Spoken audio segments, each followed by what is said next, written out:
"Hey, how much of my father's inheritance will I get?" David said these greedy words behind my back. It was just after we had finished my father's funeral, my only family member who had suddenly passed away. Instead of comforting me as I grieved, David casually started talking about money. My father was a famous lawyer who appeared in the media often and made a substantial income. Initially, David and I got along well, and he never showed any desire for my father's status or wealth. However, within months, his behavior became increasingly strange. He stopped doing household chores, slacked off at work, and his performance at the company suffered. He went drinking every day and showed up at work hungover. Eventually, he started skipping work without notice, falling into laziness. Perhaps he was taking it for granted that my father's money was within reach. And with my father's death, David finally showed his true colors. I felt an overwhelming sadness and anger well up inside me as he trampled over my loneliness and my mourning. I lay on the bed and told him without even looking at him. There is no inheritance. I am just a stepchild of my deceased mother. I'm not a real family member, so I can't inherit anything. 0. David's face turned pale instantly. Lies. A stepchild? What's that? I've never heard such a thing before. As I spoke calmly, David suddenly yelled so loudly it echoed around the room. You tricked me. I was expecting an inheritance knowing your father was a famous lawyer. I lost out marrying an ugly old hag like you. I'm getting a divorce right away. He raged terribly, smashing everything on the table to the floor. A pair of stuffed animals, a photo frame from our wedding, a mirror bought on a trip, all our mementos shattered loudly one after another. Was this the real sentiment of the man I had shared such enjoyable times with when we first met? Disappointment and disillusionment mixed together, and I collapsed helplessly on the spot. I could not let him see the uncontrollable smile breaking through my tears. My name is Stacy. I am a 36-year-old working at a cosmetics manufacturer. David is 5 years younger than me, and we met at a Spanish language class we were attending. Both of us work in sales at different companies, and we were relearning Spanish to cope with globalization. My father is a famous lawyer often on TV, known as the Must Consult Harrison lawyer. Naturally, his sales and assets are fairly substantial. As my family is not featured in the media, my existence is not widely known, but still, it's somewhat obvious to those around us. Neighbors, acquaintances, friends, and colleagues often talked about my father. Because my father was wealthy, many people approached me for money, and I grew tired of it in my 20s. Although I had a few relationships, everyone was ultimately after my father's wealth. Whenever the relationship deepened a bit, they would say things like, "Introduce me to your father." Or, "If we get married, your father will support us." And I ended up breaking up each time. Everyone was always about my father. No one saw me for who I was. David was vigorously pursuing me, always talking about Spanish lessons and everyday things. When we went out on dates, my father's topic never came up, and when we talked about our family backgrounds, he behaved normally. Perhaps he did not know about my father. He always seemed genuinely happy to talk with me, eating at reasonably priced restaurants and going to theme parks, living ordinary days like any other couple. I have so much fun just being with you, Stacy. Just seeing you smile next to me makes me feel happy. I respect that you never slack off, whether it's work, hobbies, or improving skills. David said to me as we ate delivery pizza in his apartment. I want to enjoy many more things with you. Would you go out with me? As our dates gradually opened my heart, his words warmed me. This man saw me. With him, I could share a life of mutual support. Tears welled up in my eyes, and the pizza in my mouth tasted suddenly salty and somewhat sweet. Thank you. I also feel very happy being with you. Please take care of me. I said as tears streamed down my back, which he tenderly supported. We didn't dine at expensive restaurants relying on my money, nor did he eagerly ask to visit my family home to size it up. We shared a down-to-earth happiness, eating simple meals and delivery pizza in each other's small apartments. Finally, I felt a sense of security, and I hugged him tightly. We continued dating smoothly, and during that time, David showed no interest in my family home. After about 3 years of a normal relationship, we got engaged.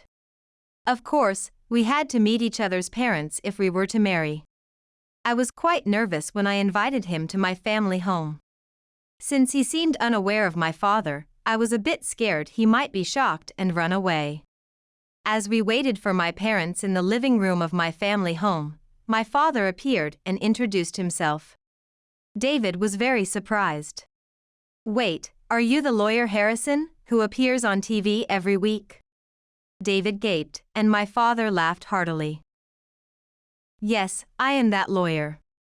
It's the first time someone has dated my daughter and come this far without knowing. This is a surprise." My father continued to laugh, and David apologized, looking embarrassed. "I'm sorry. I was clueless. I hadn't heard properly from Stacy. I apologize for not taking her to nicer places on our dates and for the disrespect to both her and you." David continued to apologize, but my father never stopped smiling. "That's all right. It's not me you are dating and marrying, it's my daughter. Her life is hers to live. You don't have to worry about me at all. What matters most is that you two support each other and live a life where you can both feel happy." My father spoke gently yet with dignity. Having handled various difficult cases as a lawyer and worked extensively in the media, he exuded a deep understanding of life and human nature. David was moved by his words, his eyes sparkling as he straightened his posture. "Yes. I might not be able to reach your level of achievement, sir. I might be younger and less reliable, but I will do my best to make your daughter happy." My father warmly watched us both. And so, a few months later, we had our wedding. Although some relatives commented that the wedding was modest for the daughter of a famous lawyer, it was exactly what David and I wanted, a cute, intimate ceremony among close family and friends. We moved into an apartment to start our married life together. We continued to get along well, living modestly as a couple. To save money, we both quit the Spanish language class, but instead, I began dealing with overseas clients at work, improving my practical Spanish skills. David seemed to remain the same, diligently continuing his sales job as usual. What kind of life would we lead together? We wanted to travel together and someday have children. I was looking forward to a happy future together. That's what I thought. But perhaps I was the only one who thought so. A few months after the wedding, I noticed a change in David's attitude. Initially, he had eagerly helped with household chores on nights and weekends, but recently, he couldn't even manage his own affairs. Clothes were left wherever he took them off, and instead of placing used dishes in the sink, they were left on the table. Previously, he would have been the first to go out and buy essentials when they ran out, but lately, he would just rudely tell me, "Hey, we're out of milk." Most of all, I couldn't believe how recklessly he was spending money. Previously, he had invested in himself by attending Spanish classes, but he was not one to splurge on meals or outings. As he had mentioned, the restaurants we visited when we went out were mostly affordable. That's why it was particularly joyful when he splurged a little for anniversaries. Yet now, he would casually buy expensive brand watches on non-special days and reserve 3-star restaurants that we had never been to together when going out with friends.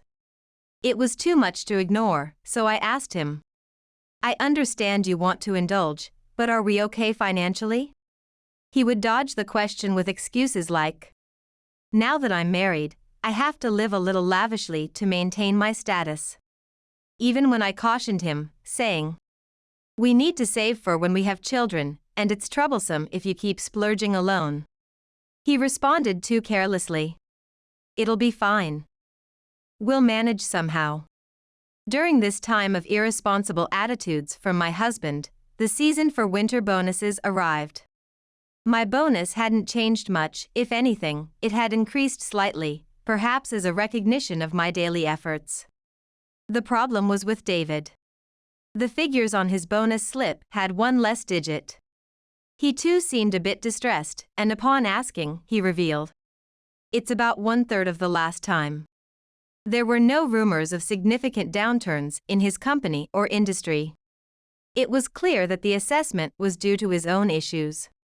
Thinking about it, you've been coming home late after nights out, often hungover, and there were a few times you overslept and were late for work. Could these habits be affecting your performance? I asked cautiously, but it was evident that his work attitude had slackened since our marriage. His daily behavior clearly reflected his work ethic. It was hard to believe that a husband who was constantly late due to his nightlife could perform well at his company. Maybe so. The company seems to be struggling, but maybe it'll return to previous numbers next time? Despite my concerns, David spoke as if it was someone else's problem. There was no sign of him wanting to change his lifestyle or make up for the reduced bonus. A few weeks after this incident, David took an unauthorized day off work. As usual, he had been out drinking late, and when he came home in the middle of the night while I was fully asleep, he didn't wake up no matter how many times I tried in the morning. "I don't care anymore," I said as I left for my company, but he didn't get up and go to work on his own later. Moreover, he didn't even contact his office, apparently just continued sleeping. When I came home and found him still sleeping just like in the morning, I was truly stunned. Did you take the day off without notice? As a husband and as a professional, his behavior was outrageously irresponsible, and I couldn't help but raise my voice. I couldn't wake up. I took the day off because the company contacted me. Unbelievable. The company had to call him because he didn't show up on time, causing trouble and leaving gaps in his work without any signs of remorse. I felt despair towards this husband who had become a different person from the one I married. Do you realize what you've done? Your performance evaluation has already dropped, you're constantly coming to work hungover and sleep deprived, and now an unauthorized absence? What if you get fired for this? I raised my voice, deeply concerned about his life and our future.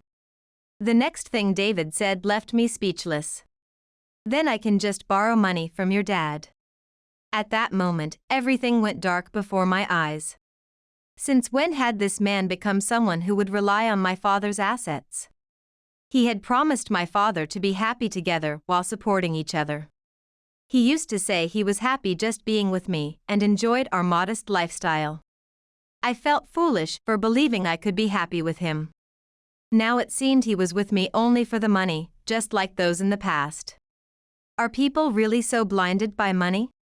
Was it a mistake to introduce him to my father before we got married? Disappointment, regret, sorrow, various emotions swirled within me. If things continued like this, divorce might even be an option. Even after that, he did not change his attitude and received a severe warning from his company, stopping the unauthorized absences but not his extravagant nightlife or wasteful spending. When he impulsively bought luxury brand shoes and bags without thinking, I even felt a fear of what might happen next.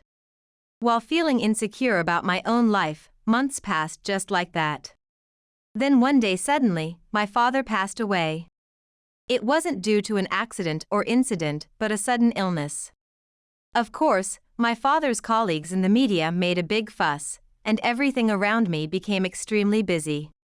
Having lost my mother long ago and without any siblings, my father was my only family. I was too busy to even cry until the funeral was over, but once everything settled, a profound sense of loss and sorrow washed over me. Despite his busy life juggling his practice and media appearances, my father had always been calm and wise, always the object of my respect. He had encouraged me to overcome challenges during school exams and job hunting through his own efforts and learning. At just 66 years old, his death was too sudden. As I was engulfed in my grief in my room, David barged in without knocking. He hadn't helped much with the funeral arrangements, and I knew he had just idly played with his phone in the corner while I was busy managing everything. I had already reached a point of resignation towards him, and I didn't even bother to scold him then.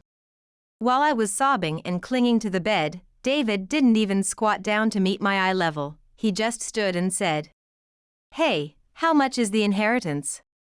It was always about the money. As I was too disgusted to respond, he moved closer and raised his voice. "How many millions?" "He earned so much, there must be a lot left. You're the only close relative, so the inheritance will come to us, right?" His face bore a sleazy grin, seemingly convinced that he had become a millionaire overnight now that my father was gone. Expecting to live a lazy life of luxury, his demeaning and drooling expression evoked a visceral disgust in me. I remained face down on the bed and told him without even looking at him. "There is no inheritance." Without missing a beat, my husband yelled, "That can't be true. He didn't spend it all before he died. That's not it. I'm just a stepchild of my mother who passed away long ago. I'm not a real family, so I can't inherit anything. Zero. As I just explained to him, I have no blood relation to my respected father. My father had kept his family out of the media for reasons like this." Lies. A stepchild?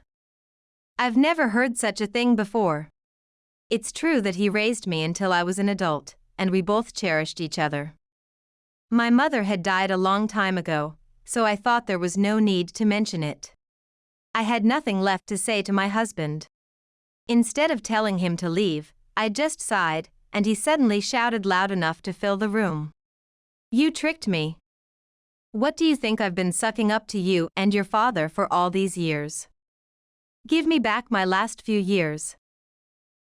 "What?" I thought my heart might stop. "What did you just say?" Before I could even ask, he exploded with emotion and began smashing everything on the table to the floor. A pair of stuffed animals, a photo frame from our wedding, a mirror bought on a trip, our mementos shattered one after another, making loud noises as they broke. "Because you're stupid, you must have thought I fell for you without knowing about your father, like some Prince Charming. It was all an act. There was a woman in the same Spanish class who recognized you right away, and she told me everything in secret. I was told that men would flock to you for your father's money, so if I pretended not to know and acted like it was true love, you'd fall for it right away. What a thing to say. Unlike school or work, a hobby class doesn't expose your background, so I had let my guard down.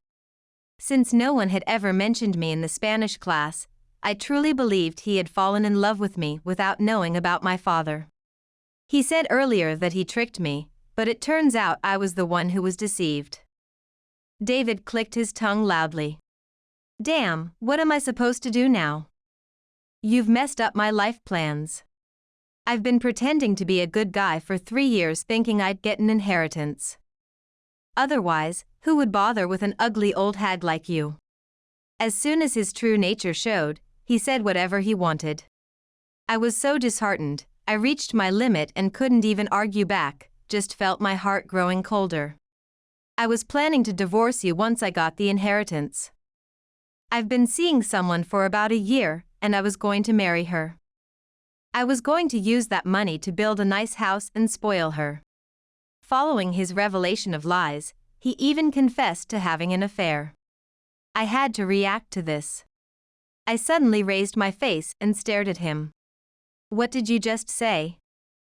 A year ago?" "That was around the time we decided to get married." "That's right. It's been about a year since he proposed to me and we went to greet my father." "Did you start cheating because our marriage was settled?" "That's right. If I'm going to be with someone, it might as well be someone young and beautiful. I had my eye on a cute girl all along. But cute girls are expensive, you know, and I couldn't afford her on my salary, so I managed to get engaged to you." What a meticulous and cunning plan.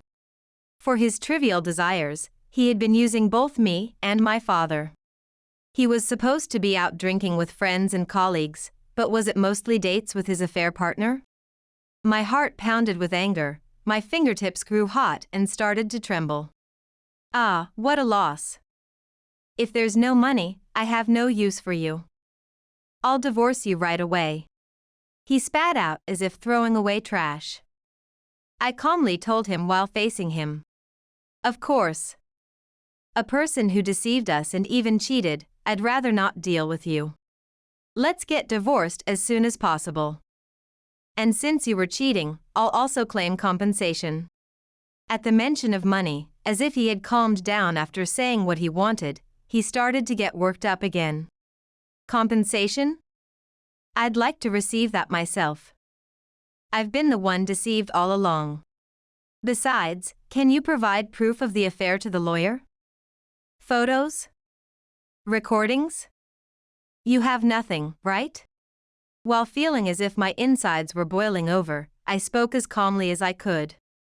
That's true. Since I can't provide evidence, claiming compensation might be difficult. So I won't ask for compensation. There's no inheritance, so no division of assets either. Just promise you'll never involve yourself with me or my family again. That's enough. Then David said with emotionless eyes. Fine, that's okay. I never want to deal with you again. Saying only that, he left the room, slamming the door loudly on purpose. Afterward, I got him to sign the divorce papers and a document stating he would no longer involve himself with me, based on our conversation the previous day, and we easily divorced.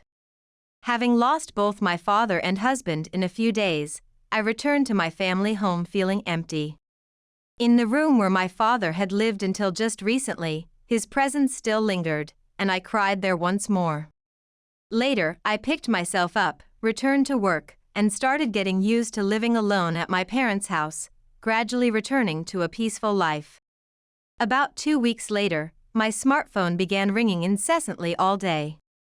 I set it to silent mode and stored it in my locker during work to avoid bothering others, but the same situation at home was disrupting my life. The caller was always my ex-husband. After ignoring it for several days, I decided to answer just once due to his persistence. If I listened once, maybe these incessant calls would stop. The moment I pressed the call button, my ex-husband shouted furiously from the other side. You really lied to me back then. There was an inheritance after all, wasn't there? Why didn't you give it to me? His loud yelling was so unpleasant that I instinctively pulled the receiver away from my ear. The TV in my room was showing the news, and I glanced at it sideways. It was about the substantial inheritance left by the recently deceased lawyer Harrison, which his relatives had donated entirely to a non-profit organization. Presumably, my ex-husband was angry after seeing this news, realizing there had indeed been an inheritance. There was a slight lie in the story that I couldn't inherit because I had no blood relation. It's true I was my mother's stepchild and had no blood relation with lawyer Harrison, but when my parents remarried, I was still in elementary school and had been legally adopted. Moreover, my successful lawyer father had prepared a will long ago in case something happened, stating that all his estate would be inherited by me. Of course, since it was drafted by a professional lawyer, it was legally sound.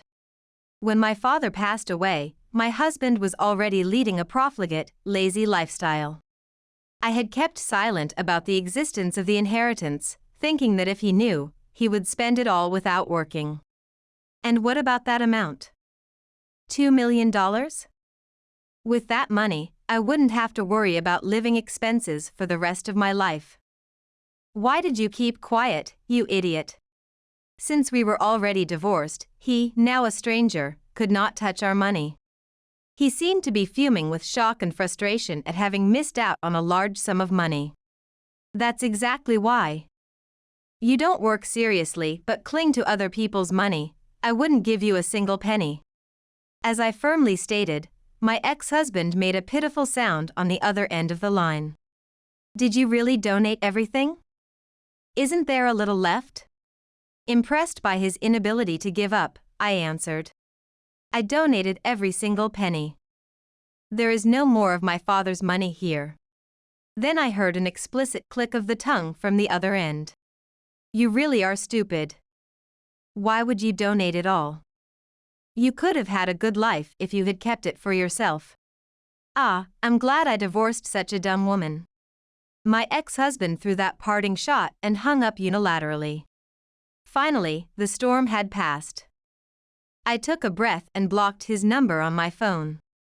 Afterward, my ex-husband, relying on the inheritance he expected from his ex-wife's father, continued to drink heavily every day, saying it was from frustration, and of course, his work attitude and performance at his company deteriorated even further. Moreover, the fact that he had married for the inheritance and divorced shortly after the father's death spread throughout his company, further lowering his personal reputation. Meanwhile, I tried searching for his affair partner on SNS out of curiosity, and quickly found her account. My ex-husband had apparently been acting lavishly towards her, relying on my father's inheritance, but since it was all gone, he could no longer sweet-talk her. I was dating a guy who divorced his wife, but lately he keeps saying he has no money, and there are no more gifts or dinners. I was dating him because he seemed like he could provide a luxurious life, but I think I'll break up. Read a post from the affair partner. I rubbed my throbbing head. If my ex-husband was after my father's money, it seems his affair partner was after his money. They were all greedy, tasteless people. I closed the page with a straight face and decided never to visit it again. It had been about 3 weeks since the last phone call with my ex-husband when an unexpected visitor arrived at my company. An employee handling the reception came to fetch me, looking troubled. Waiting in the hallway was my ex-husband, who looked considerably paler than before. "What are you doing coming to my office like this?" I asked with a stern voice. My ex-husband responded with a sycophantic smile, looking at me pleadingly. "I've been thinking, you know. When my bonus was cut, yours went up, right? That means even if there's no inheritance from your father, you must have some savings of your own, right?" I was taken aback by his audacity to bring up my finances. "I've racked up some debt from shopping on credit and using my card for drinking. It's starting to affect my living expenses. I need a little help. Come on, can't you help me out?" he begged, clasping his hands together. Just when I thought he had given up on my father's inheritance, he was now shamelessly asking for my savings. I felt so dizzy with anger I almost collapsed. "There's no way that's happening," I asserted firmly. "Every time you see a face, it's money, money, money. I'm fed up. If you want money, work honestly, save up, and earn it yourself. Don't look so scary. You really are ugly. Want to know how much I'm in debt? It's $20,000. The girl I was planning to marry recently dumped me for being stingy, and now I'm really at rock bottom. It wouldn't hurt to help me out a little, would it?" His pathetic face continued to plead. Having lost both money and a woman, his dejected demeanor was simply pitiful. "The debt you've made is your own doing, relying on my family without permission. Handle it yourself. It's really a nuisance, so please leave now." As I raised my voice, employees and security guards began to gather around. The nearby employees knew my father and had been invited to my wedding, so they recognized my ex-husband. My manager arrived, asked security to escort my ex-husband out, and assured the situation was handled calmly. Later, my manager spoke with me extensively and promised to ensure that my ex-husband would not enter the company in the future. My manager expressed his indignation towards my ex-husband and sympathized with me, saying, "It's unacceptable that such a hardworking and humble person has to suffer because of a bad husband." He also praised my diligent and competent work, and said he would reflect this positively in my next evaluation. Later, I heard that my ex-husband's lifestyle had deteriorated further. he started being late and missing work without notice, and apparently, he was eventually fired. Naturally, he had no savings, quickly became unable to pay his rent and living expenses, and ended up homeless. His health declined due to excessive drinking, and his appearance worsened, making re-employment as a full-time employee impossible. He managed to find a live-in part-time job, slowly repaying his debts with the meager salary. After years of deceiving a woman and erupting when things didn't go his way, without proper self-management and always seeking the easy way out, this self-centered, childish man was now forced to live a constrained life, gritting his teeth through it. In fact, I still had something I hadn't told my ex-husband. The apartment in New York City where I lived, which belonged to my father, was located in a prime area with high asset value.